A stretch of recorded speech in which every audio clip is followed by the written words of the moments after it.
La Universidad Autónoma de Coahuila, a través del Centro de Investigación y Jardín Etnobiológico del Semidesierto de Coahuila, Dr. Gregorio Martínez Valdés, Proyecto CONACYT, presenta Conferencias, segundo aniversario del CIGE, del 24 al 28 de enero del 2022. ¡Comenzamos!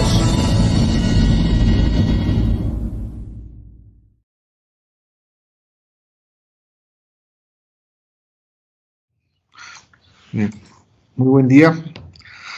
Continuamos con las charlas en el marco del segundo aniversario del Centro de Investigación y Jardín Etnobiológico Autónoma de Coahuila. En esta ocasión tenemos la charla del doctor José Antonio Hernández, titulada Potencial de los magueyes en las zonas desérticas. Y enseguida me voy a permitir leer una semblanza, una reseña del doctor José Antonio Hernández Herrera. Él es profesor investigador en la Universidad Autónoma Agraria Antonio Narro. Imparte asignaturas a nivel licenciatura como cartografía automática, sistemas de información geográfica, taller de clasificación de suelos, taller mapa digital, paisajismo e impacto ambiental y fauna silvestre, y a nivel posgrado imparte la asignatura de cartografía. Es un profesional en la evaluación de recursos naturales en zonas áridas y funcionario de la administración pública que ha desarrollado investigación y docencia. Es candidato en el Sistema Nacional de Investigadores e integrante del Nodo de Recursos del Semidesierto, del Programa de Redes de Innovación Cooperativa del Consejo Estatal de Ciencia y Tecnología de Coahuila. Es autor de diversos artículos científicos, capítulos de libro y ponente en algunos eventos relacionados a su área de investigación. Es además árbitro de la Revista Mexicana de Ciencias Forestales, de la Revista Chapingo de la serie Zonas Áridas, Polibotánica y Acta Universitatis Agriculturae et Civiculturae Mendelianae Brunensis. Entonces vamos a iniciar el día de hoy con esta charla por parte del doctor José Hernández. Adelante, doctor. Gracias, David. Buenas tardes. Voy a compartir. Bueno, buenas tardes. Agradecerle al Centro de Investigación y Jardín Botánico del Semidesierto que se encuentra en Viesca por la oportunidad de poder conversar y platicar un poquito acerca de un tema muy interesante que es las plantas de zonas áridas. Entonces vamos a ver algunas particularidades. Bueno, mi nombre es José Antonio Hernández, ya me presentaron, muchas gracias. Aquí están mis datos, cualquier duda, sugerencia, son bien recibidas. Y vamos a iniciar con una frase que tiene que ver con los magueyes, y es pues como pensaban los antiguos mexicas, ¿sí? Entonces, en el Huehuetlatonli dice un pensamiento que me gusta mucho y dice: ten cuidado con las cosas de la tierra. Haz algo, corta la leña, labra la tierra, planta nopales, planta magueyes. Tendrás que comer, tendrás que beber, que vestir, y con eso estarás en pie, serás verdadero, y con eso andarás. Con eso se hablará de ti, se te alabará, con eso te darás a conocer. O sea, en ese pensamiento que formaban a la gente en aquellos años antes de la llegada de los españoles, tan importante era este tipo de especies que se habla de que si plantamos nopales y magueyes, tendremos que comer y tendremos que vestir. Entonces, mucha enseñanza de ahí. Bueno, vamos a presentarnos, y el objetivo de esta pequeña sesión lo habíamos estructurado como un tallercito, pero por cuestiones de contagios y la presencia de COVID se tuvo que hacer a distancia. La finalidad es que todos los que participan o están escuchando la conferencia, pues tengan un poquito más de conocimientos técnicos y también sus habilidades que nos permitan conocer algunos aspectos del género agave y sus necesidades y su potencial en las regiones áridas y semiáridas. Bueno, la estrategia que había planteado en el taller era realizar la exposición y también que los asistentes pudieran participar con sus opiniones y también con lecturas que se les pudieran proporcionar. Y al final teníamos planeado realizar una actividad de campo en el jardín con algunos ejemplares de agave. Entonces, la primera pregunta es, ¿los agaves, para qué y por qué estudiarlos? ¿Sí? Bueno, México es el centro de origen del género agave, ¿sí? Es donde tenemos la mayor diversidad de plantas, donde ha evolucionado, donde se considera como un patrimonio natural y cultural. El género agave, los magueyes, están directamente relacionados con nuestra vida cotidiana, con nuestras actividades diarias. Y en un momento más vamos a describirlas por qué. Bueno, el género agave en México tiene una amplia distribución, está en diferentes tipos de ecosistemas. Lo vamos a encontrar desde matorrales, que es más común, el matorral desértico rosetófilo, en los pastizales, en las zonas de transición, pero también encontramos presencia de ejemplares en bosques de pino, bosques templados, y también en selvas secas y húmedas, regiones de bosque tropical caducifolio. Entonces, hay una gran presencia de ejemplares y una gran variedad. También hay, los agaves son de las especies que menos requisitos ambientales necesitan. La calidad del suelo puede ser muy pobre, pueden estar en afloramientos rocosos, estar en áreas con poco suelo. Entonces, es una planta que se adapta muy bien a todo tipo de ecosistemas. Y bueno, tan importante es este género, lo que son el género agave, ¿sí? Que en nuestros pueblos originarios son parte importante, lo han sido y lo serán. Y por ejemplo, tiene sus propias denominaciones en diferentes lenguas, ¿sí? Por ejemplo, yo soy mixteco y en mixteco se dice yavi, ¿sí? Y abajo hay más denominaciones, ¿sí? Acuérdense que la denominación de maguey pues no es una denominación realizada en territorio mexicano, sino es una palabra de origen antillano, ¿sí? Entonces, esa sería la forma correcta de llamar a nuestros agaves, ¿sí? En náhuatl sería melt, ¿sí? Es la forma que sería más adecuada, o mexcalmet, ¿sí? Y ahí hay otras denominaciones, por ejemplo, en huasteco, sinjín, ¿sí? Entonces, maya aquí, entonces tenemos una gran diversidad tanto de especies como de denominaciones que les hicieron los pueblos originarios, que somos parte de esa historia, ¿no? Entonces, aquí viene un poquito el comentario de por qué maguey, ¿sí? Le llamarían maguey tomando la palabra de su paso por las Antillas, ¿sí? Y entonces, pero en sí la denominación del género como tal, agave, que significa admirable o noble, ¿sí? Lo estableció, pues, Linneo. Imagínense, tan importante es esta planta que tiene esa denominación, admirable, ¿sí? Y se considera que pues los magueyes tienen más de 10 millones de años evolucionando en diferentes especies, diferentes ejemplares, ¿sí? Con nosotros, los humanos, digamos, México más o menos son 15,000 años. 15,000 años, que estaban aceptando otras personas. 15,000 años Y bueno, a partir de ahí, mucho de la diversidad biológica de los agaves se ha realizado porque tenemos un interés, ¿sí? Un interés en esa planta, y en un momento más lo vamos a ver.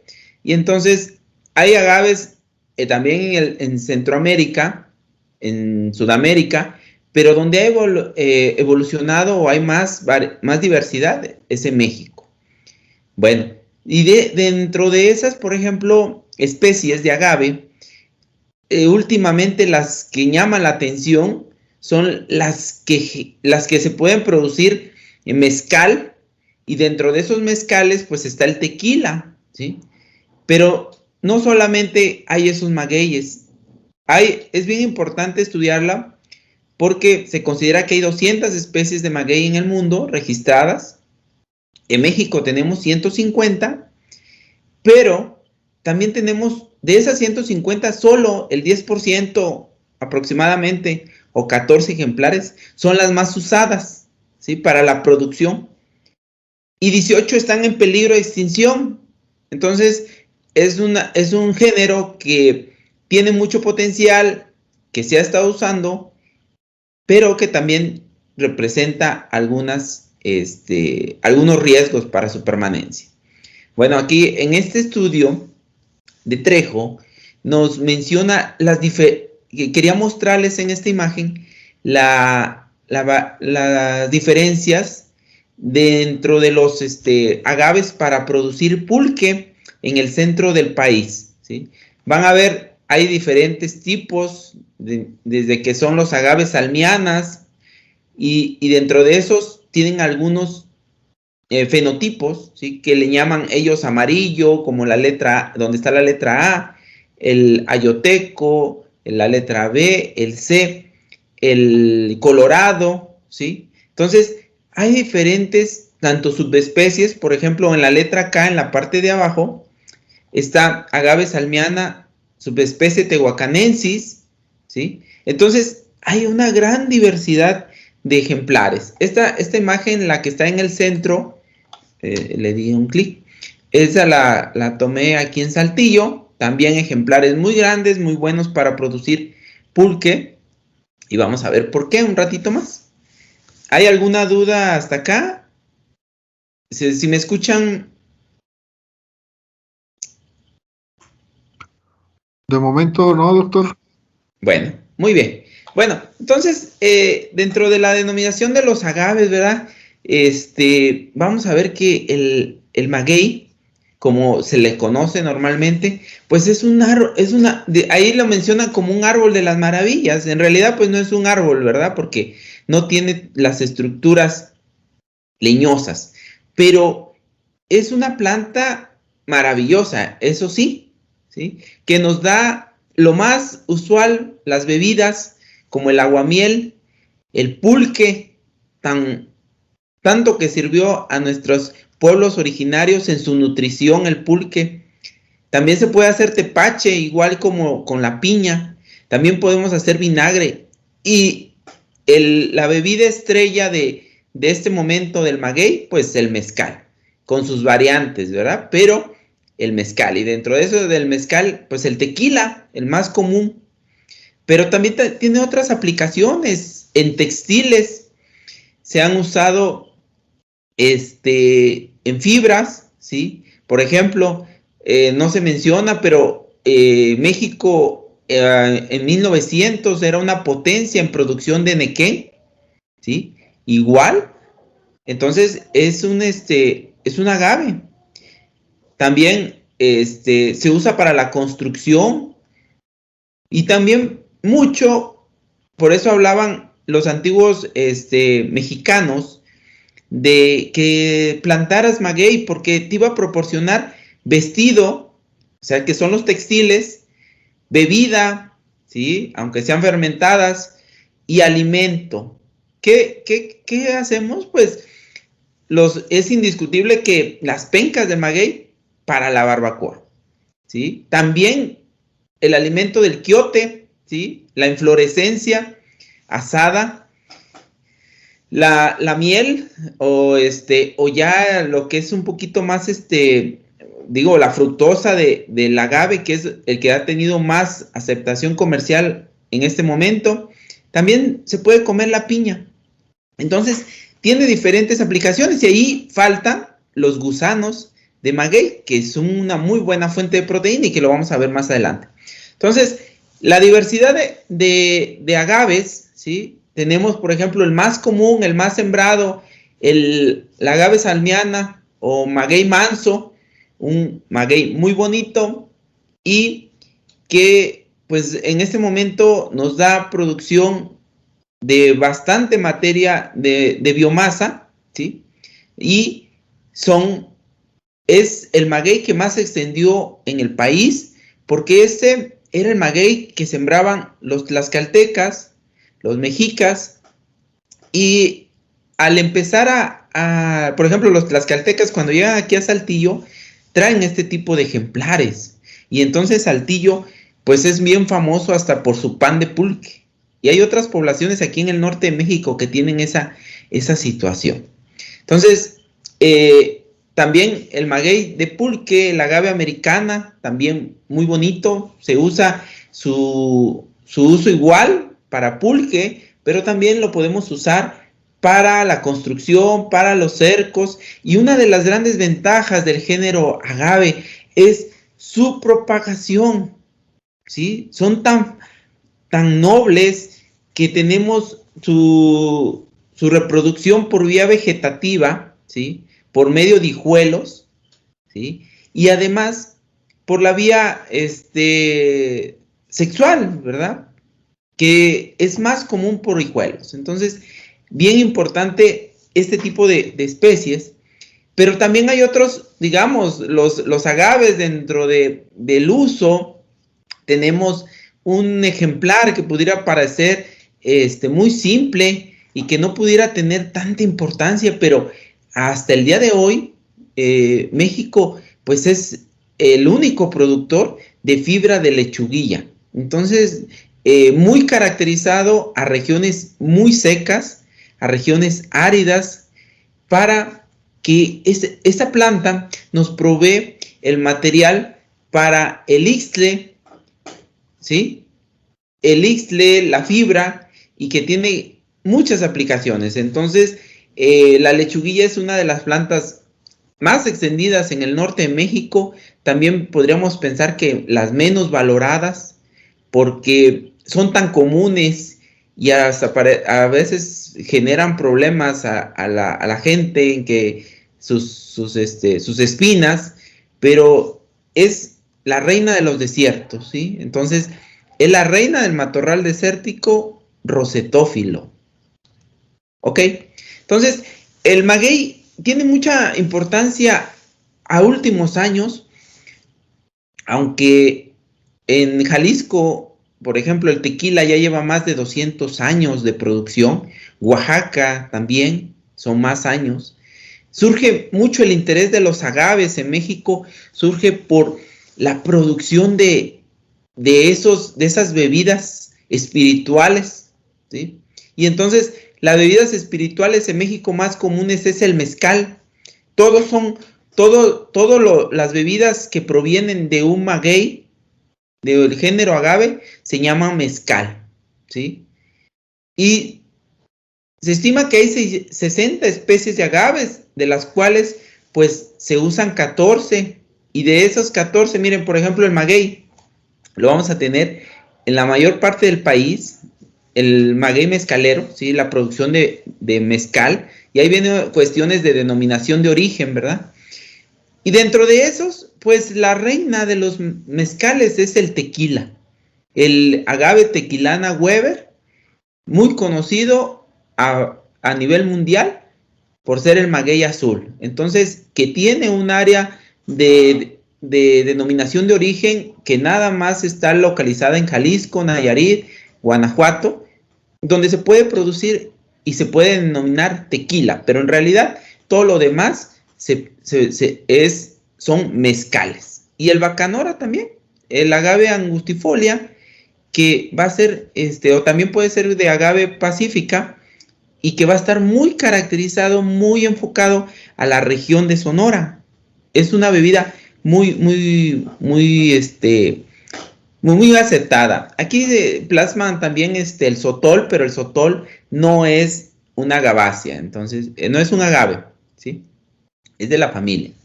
Bueno, entonces, pero también dentro de ese género tenemos agaves ornamentales. Y ahí en Torreón, seguramente en el jardín biológico deben de tener algunos ejemplares de la NOA, el agave Victoriae reginae, la reina, ¿sí?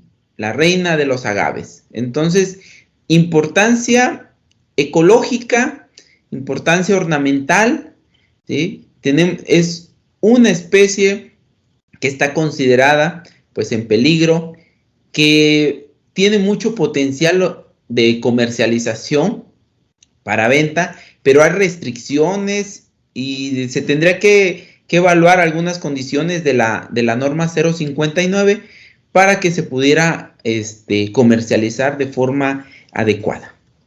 Bueno, ¿cuál es la ventaja que tenemos con los magueyes? Pues que los magueyes, y también sin dejar de lado otra especie como los nopales, pues tienen la ruta de la fotosíntesis del metabolismo ácido de las crasuláceas, en las cuales es muy eficiente el uso del agua, ¿sí? Abren sus estomas durante la noche, ¿sí? Y almacenan el dióxido de carbono, que lo van a transformar, ¿sí? Lo van a almacenar en forma de ácido málico, y posteriormente en el día van a poder hacer el proceso fotosintético. Entonces, estas plantas son muy eficientes, evitan la pérdida de agua, ¿sí? La mayor pérdida de agua en las plantas se da por los estomas y generalmente es en función de la temperatura, ¿sí? Y la disponibilidad de agua. Entonces, estas plantas han evolucionado tanto a que son tan eficientes con la poca cantidad de agua. Además de que su estructura está diseñada para ser un área de captación de agua. Entonces, hay otras situaciones que también, por ejemplo, se habla de cómo los agaves almacenan sus carbohidratos en forma de fructanos, ¿sí? Que en lugar de almidón o sacarosa. Aquí está este estudio de Pérez López, donde mencionan esta forma de los agaves y que le da mucha facilidad para traslocar, ¿sí? Todo lo que son los fructanos, ¿sí? Y los puede transportar a través del floema. Y eso hace que también son adaptaciones y que generan, por ejemplo, en esta parte de abajo donde dice rizoma, genera una reproducción sexual en la parte de arriba, en la inflorescencia que se muestra en el lado derecho, y que vamos a tener generalmente, acuérdense, la reproducción sexual implica gasto de energía. Entonces, el uso de la reproducción asexual o por rizomas, pues es más eficiente. Entonces, es una de las ventajas de los agaves. Vamos a entrar, por ejemplo, ¿cuál es el potencial de los agaves? ¿Y cuál es su futuro promisorio? La elaboración de bebidas alcohólicas. En este momento, la bebida durante el siglo pasado, la bebida más aceptada a nivel mundial o mejor conocida, mucho por el cine mexicano, fue el tequila, ¿sí? Y en este momento, a partir del 2000 más o menos, la gente a nivel mundial tiene una aceptación más selectiva sobre los productos denominados mezcal, ¿sí? Jalisco era la referencia en cuanto a tequila, y a nivel mundial la referencia es Oaxaca, ¿sí? Pero también hay otras entidades que están produciendo buen mezcal. Durango, aquí cerquita es Durango. También buen mezcal están produciendo Puebla, Guerrero, Entonces son estados que están produciendo. Y claro, Oaxaca, que es la referencia. Otra de las cuestiones es los productos endulzantes o jarabes que están tomando mucha notoriedad. En un momento más se los voy a mostrar. También otra de las cuestiones es la producción de biomasa. Son tan eficientes estas plantas que con la poca agua que hay en el medio ambiente, la que cae en la lluvia, el proceso del mecanismo del ácido de las crasuláceas, logran producir una buena cantidad de biomasa siendo eficientes. Otra de las cuestiones es la disminución de la erosión de suelos. Los antiguos pueblos mexicanos, en las orillas de sus parcelas, tenían el agave, y no lo tenían por ocurrencia, lo tenían porque sabían que era un sistema agroforestal. Ellos no lo denominaban así, pero sabían que retenía suelo, que les daba servicios, que le daba protección a la parcela, además para que no entrara, que sirviera como límite a la parcela. Bueno, ahí están los beneficios de los jarabes, y generalmente, por ejemplo, en este momento hay mucha producción de jarabes como el que ven aquí de agave azul, que son orgánicos y que se le atribuyen muchos beneficios, por ejemplo, que reduce el riesgo de padecer diabetes, que es rica en vitaminas y en minerales, es un edulcorante natural, previene enfermedades patógenas, ayuda a la absorción de calcio y magnesio, índice glucémico bajo. O sea, tiene esas ventajas, y a partir de ahí, si ustedes van a los centros comerciales, van a ver que hay mucha comercialización de estos productos. Otra de las cosas, por ejemplo, es la presencia de fructanos y algunas enzimas, ¿sí?, que son adecuados para nuestro organismo, la inulina, ¿sí? También, son las enzimas que están presentes, por ejemplo, en este estudio, son fructosas, ¿sí? Entonces, se asume que este tipo de azúcares son más asimilables por nuestro organismo. Bueno, viene los mezcales y los tequilas van a seguir demandando mucho de este producto, ¿sí? Y una de las cuestiones importantes, la denominación de origen. Tequila solamente puede ser denominado en la región occidente de México, y en el resto del país se va a denominar mezcal. Entonces tenemos desde estados del norte como Durango, ¿sí?, que va a producir mezcal, Zacatecas, Tamaulipas, San Luis Potosí, son regiones áridas, ¿sí? También Guanajuato, o sea, ellos producen tequila. Puebla, Guerrero y Oaxaca son los estados que están produciendo mezcal. Y bueno, entonces la importancia de los mezcales va a seguir durante muchos años.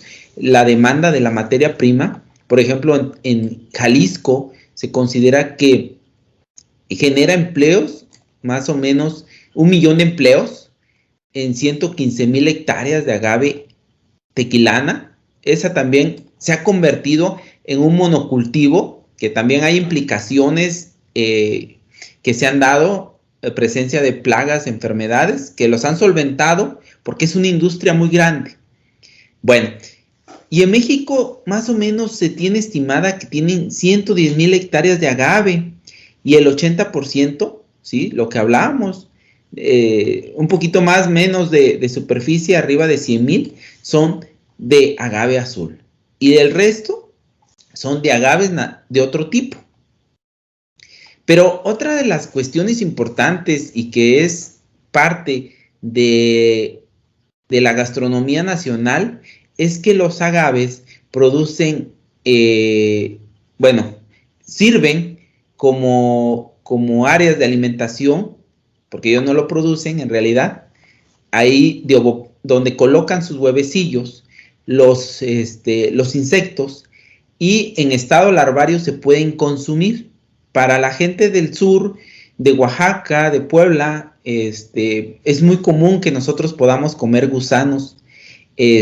También en el centro del país, que podamos alimentarnos de gusanos. Es parte de nuestra gastronomía, y también acuérdense, la mayor cantidad de proteína y eficiencia de conversión de materia como forraje, ¿sí? O material verde, se da en los insectos. Entonces es un área de potencial. Se ha buscado mucho en Oaxaca, pero por el mezcal, que se consuma el gusano, pero en función del mezcal.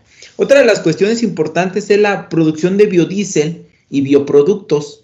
Se hizo un estudio en Australia donde se analizó la cantidad de biocombustible que producía la caña de maíz, la caña de azúcar, el maíz, el agave. Acuérdense, el maíz tiene más o menos 15 años que se ha destinado para la producción de biocombustible en Estados Unidos. Por eso en México, pues las importaciones de maíz estaban en riesgo, porque pues el mercado estadounidense prefería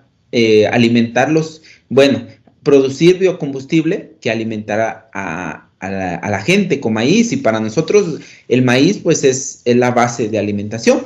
Entonces hicieron un estudio donde encontraron que, por ejemplo, que el agave de un 46 a un 69% menos de consumo de agua, producía más o menos un poquito menos que la caña de azúcar. Por ejemplo, la caña de azúcar es muy eficiente para producir bioetanol, llegando casi hasta los 10,000 litros por hectárea, mientras que el agave, 7,400 litros por hectárea, que no es nada despreciable. Mientras que el maíz, como cultivo, ¿sí?, produce casi la mitad de lo que es el agave. ¿Y esto por qué? ¿Por qué se da? Porque el agave es tan eficiente y produce más biomasa, que hace que el insumo para producir biodiesel, ¿sí?, sea mayor. Entonces, otra de las cuestiones importantes son las plantaciones de maguey. Esa fotografía la tomé y el señor, la tomamos con gente de la Narro. El señor ya falleció. Ese señor se dedicaba a producir el aguamiel para el pan de pulque en Saltillo, con muy, muy, muy buena aceptación, muy buena producción. Y ahí está donde se usa un subproducto del agave, ¿sí?, en el pan de pulque, famoso en el norte de México, y que sigue teniendo mucha demanda, el aguamiel, para utilizarse como levadura, como fermento para este pan tan característico. Bueno, otra de las cuestiones importantes que hemos estado trabajando con mi compañero Héctor en Utah es las ecotecnologías, ¿sí? La forma como los pueblos originarios de México cuidaban toda esa sabiduría ancestral que tienen, se ha estado recopilando. La FAO tiene un plan de volver a reactivar, ellos le llaman ecotecnologías ancestrales, ¿sí? Y una de esas, por ejemplo, en el artículo de Ortiz Cano, donde yo participé, es que los antiguos pueblos del norte de México cuidaban sus agaves, ¿sí?, porque era su fuente de alimento y su fuente de vestir, usando un acolchado a base de roca y piedra, y que le permitía mantener más humedad disponible en las raíces para el agave. Entonces, sobre eso se ha estado trabajando, y bueno, hay interés de que esas tecnologías ancestrales vuelvan a aplicarse. ¿Qué nos costaría? Nos costaría un cambio de pensamiento, aceptar que los pueblos originarios de México hacían bien las cosas, aceptar que nosotros, tener la humildad de aceptar que nosotros hemos avanzado mucho en la ciencia y la tecnología, pero que los pueblos originarios ya tenían estas tecnologías y simplemente volverlas a usar. Otra de las cuestiones importantes y de las ventajas y de la potencialidad del maguey es que tiene hijos o hijuelos al por mayor. Es una planta tan dócil, una planta que nos va a estar produciendo hijuelos vía vegetativa, y ese es un ingreso. Para el jardín, por ejemplo, ojalá que dentro de unos meses podamos ir a dar un curso, y no sé si ya tengan establecido un área de producción de maguey o un área dentro del jardín. Eso les proporciona muchos ingresos. Bueno, dentro de las bondades del maguey hay son más que las cosas negativas. Pero les quiero mostrar un poquito el lado oscuro del maguey. Entonces, también por el maguey hay problemas sociales. Una de las cuestiones es el monocultivo, la diversidad genética en el establecer nada más plantaciones de agave azul en Jalisco les trajo en el 2000 problemas de salud por presencia de enfermedades y una falta de materia prima.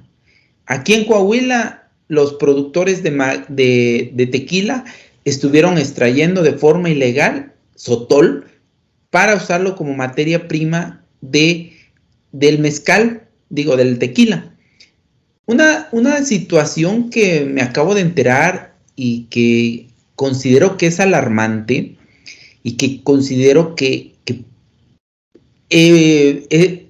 pone en riesgo una actividad tan importante como es la producción de maguey, es que ante la baja de los precios de productos ilícitos, ¿sí?, en Guerrero, como la goma de opio, ¿sí?, los grupos delictivos han cambiado de giro y actualmente se dedican a robar la materia prima, que son las pencas, la biomasa del agave, porque es más remunerativo, ¿sí? La cantidad de biomasa que se produce por hectárea vendida a los productores de mezcal, de tequila, pues es muy atractivo. Entonces ese es el riesgo de las plantaciones en lugares donde pues se dan situaciones de inseguridad.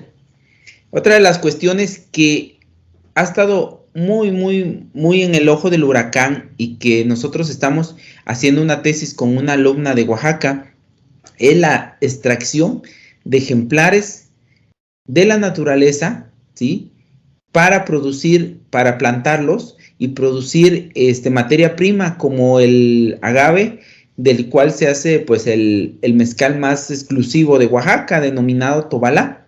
Entonces, con eso también viene el cambio de uso de suelo, que se están deforestando áreas en Oaxaca para abrirlas al cultivo. Y ahí les voy a mostrar una imagen donde se abre, son tierras de una vegetación que ahí lo ven, son cactus, ¿sí?, y en la cual pues es una zona de bosque tropical caducifolio, y está en la época de estiaje ahí, por eso no se ve tan verde. Y del lado derecho se ve la plantación de maguey. Entonces, esa apertura de tierras se dan sin un cambio de uso de suelo, sin evaluar los impactos. Si muchas veces, por ejemplo, vean la pendiente que tiene el terreno, que va a generar erosión, que va a generar afectaciones. Las plantaciones de maguey son muy adecuadas, haciendo un uso planificado de los recursos naturales y no abrir más tierras al cultivo, sino las tierras que ya se tienen, ver si se pueden recuperar o se puede establecer plantaciones intensivas o comerciales de maguey. Entonces, pues esas son las situaciones que les quiero platicar del maguey. Son 45 minutos más o menos. Ahí están las referencias. A los que estén interesados les voy a proporcionar la presentación y también tengo los documentos. Y bueno, agradecerle y bueno, si tienen alguna pregunta, estoy aquí a la orden. Muchas gracias, doctor. ¿Hay alguna pregunta? Tenemos poquita gente. Sí, que se va a promover red, pero Okay. ahí llegarán comentarios y se va a igual correo por si gusta escribirte. Sí, fíjate, David, que traigo la intención de este año de colocar un área de un banco de germoplasma de maguey aquí en la Narro. Entonces, es más o menos lo que quería ir a hacer en el taller allá, determinar algunas áreas de cuenca de microcuencas, cómo es la mejor forma de plantar el maguey, que más adelante ojalá me puedan invitar y lo podamos hacer. Entonces, pues ojalá que me inviten y podamos colaborar juntos ahí en el jardín. Sí, invitados desde siempre, doctor, cuando gustes. Bueno. Aquí hay, tenemos un jardín de 12 hectáreas y hay espacio para realizar proyectos. Entonces, ojalá que sí puedas visitar. Bueno, vamos a visitarlo y vamos a hacer una colecta de materiales de maguey, mucho enfocado. Mira, lo comercial viene de maguey, productores de mezcal, ¿verdad? Pero también hay magueyes productores de pulque. Y como aquí en Saltillo, la demanda del pulque, del aguamiel, en realidad es aguamiel la que se demanda, es muy constante.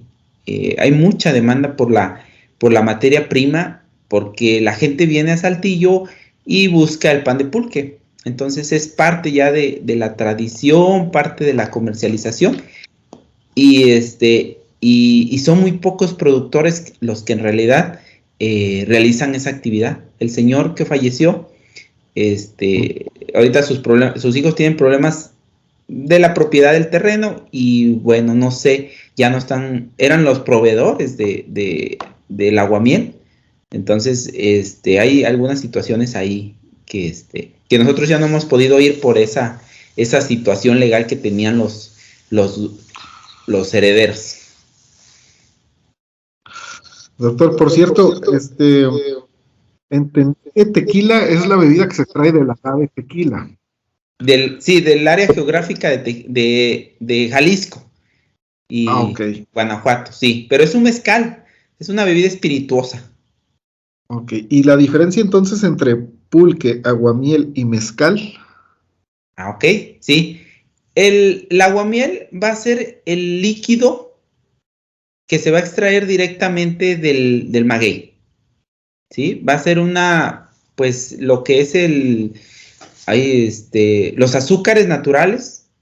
Eso es muy dulce. Ahí en los pueblos para la Semana Santa lo recolectan y luego lo ponen a hervir y se concentra y ya es la famosa aguamiel, ¿sí? O miel de pulque, el que vamos a usar para colocarle a las torrejas, a varios productos en Semana Santa que ya vienen, ¿sí?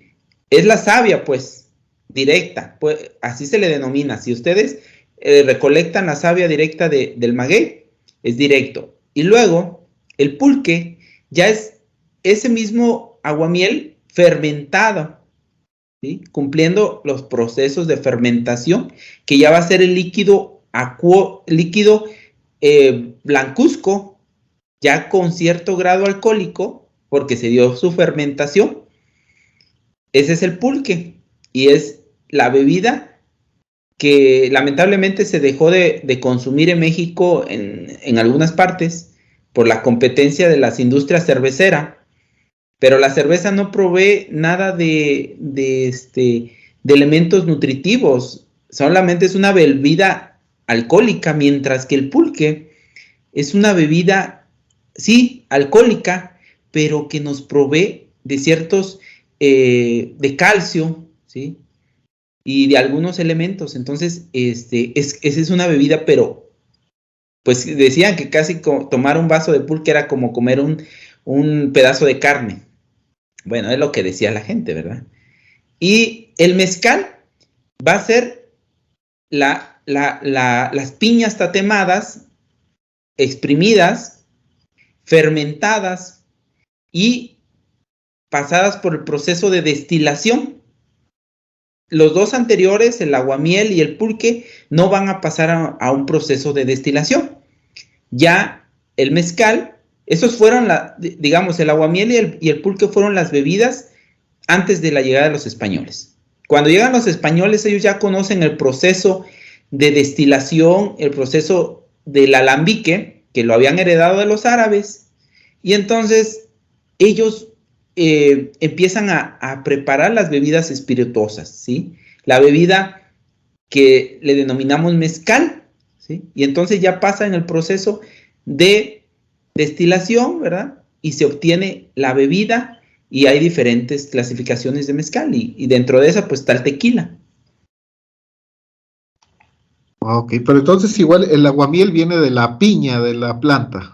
Sí, pero de la planta, acuérdense, se hace cuando ya se va a cosechar para aguamiel, se hace una pequeña, se cortan las pencas, se corta el centro y se hace una pequeña herida donde en lugar de que el flujo, ¿sí?, de savia y de agua vaya hacia las pencas, se quede depositado en el depósito que hicimos, lo que le llaman, la gente que le llama como jimar o picar.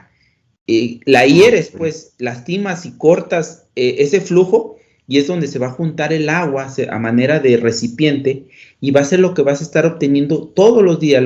La gente que va a colectar, ¿sí? Ahorita se me fue el nombre. En el centro del país tienen su denominación. Ellos van y colectan todos los días, y ya sea que se lo llevan a hervir para producir la miel, o que se lo llevan a fermentar para producir el famoso pulque. Ok, bueno, vamos a escuchar la pregunta del doctor Jorge Sadi. Adelante, doctor. Muchas gracias. Estuve escuchando y me hace muy interesante. Yo soy más bien del área de comunicación, pero pues las bebidas espirituosas siempre le llaman a uno la atención, y le quería hacer una pregunta tal vez tonta para el área en la que ustedes se desarrollan, pero que para mi área no es muy usual. ¿Se puede hacer ese mismo proceso que se hace con el pulque, con el sotol, con el tequila, con alguna otra planta que no sea el maguey, con algún otro fruto, por ejemplo? Sí. Como, no sé, la manzana, el melón, la sandía. Sí, fíjese, las bebidas espirituosas se pueden elaborar de cualquier grano, de cualquier parte de la planta, ¿sí? Pero tiene que pasar un proceso de fermentación, ¿sí? Igual va a pasar a un proceso de fermentación, y dentro del proceso de fermentación va a pasar al proceso de destilación. Es lo mismo, las bebidas espirituosas a los humanos nos encantan. Está el vodka, que allá por donde anduvo David, pues consume mucho, ¿verdad? Hay bebidas también a partir del maíz, hay bebidas, bueno, de muchos tipos de semillas, pero también de tallos, ¿sí? Y de frutos. Por ejemplo, la manzana, en este caso, se elabora, pues, con el proceso de fermentación, las sidras y todo eso, pero hay, si se quisiera, si hay mucha producción de manzana de mala calidad, digo, para el mercado de mesa, sí se puede fermentar y se puede pasar y se puede elaborar una bebida, un destilado de manzana. El sotol, pues también es igual. Hay un sinfín de bebidas espirituosas, y que pues parece que a todos nos gusta mucho, ¿verdad? Muchas gracias, doctor, por responderme. Entonces, igual melón, sandía, es más, por lo que oigo, hasta el pinole, ¿no? Podría convertirse en una bebida espirituosa. Sí, ahí con melón y con sandía, nada más tendrían que revisar la cantidad de agua que tiene, que son, pues frutas tienen alto contenido de carbohidratos, pero pienso que tienen muy alto contenido de humedad. Entonces, ahí la relación de producir por 1 kilo de materia fresca, cierta cantidad de licor sería bajo, pero si vale la pena, digo, que el melón sea un desecho, un subproducto que no tenga precio por la calidad, por algunas cuestiones, sí se pudiera entrar y sí se puede hacer una bebida destilada de melón. Ya he visto unas en el mercado. De melón, sí. Bueno, muy amable, doctor. Muchas gracias. No, al contrario, muchas gracias.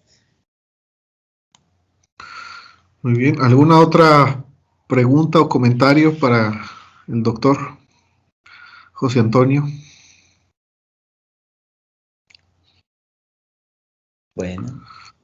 Bueno, entonces David, si no hay más, estamos en contacto a ver si podemos hacer esa colaboración de recolectar ejemplares de agave y claro establecer sí. un pequeño, un área de in situ ahí, ustedes allá y nosotros aquí, tener una réplica de cada ejemplar y bueno, yo digo que en unos cuantos años, pues puede ser una manera de un banco de germoplasma. Sí, yo creo que sí. Que puede generar ingresos para las dos universidades. Pues sí, que son muy necesarios hoy día. Ándale. Sí, claro que sí, doctor. Aquí estamos totalmente abiertos a todas las colaboraciones. Ándale, Dime. lo platicamos, lo definimos ya en este transcurso de tiempo. Claro que sí, doctor. Muchas gracias por tu charla. Y bueno, pues gracias a los participantes. Agradecemos nuevamente al doctor José Antonio Hernández por su participación en este evento del segundo aniversario del Centro de Investigación y Jardín Etnobiológico de la Universidad Autónoma de Coahuila. Concluimos. Gracias. Gracias. Adiós. Hasta luego.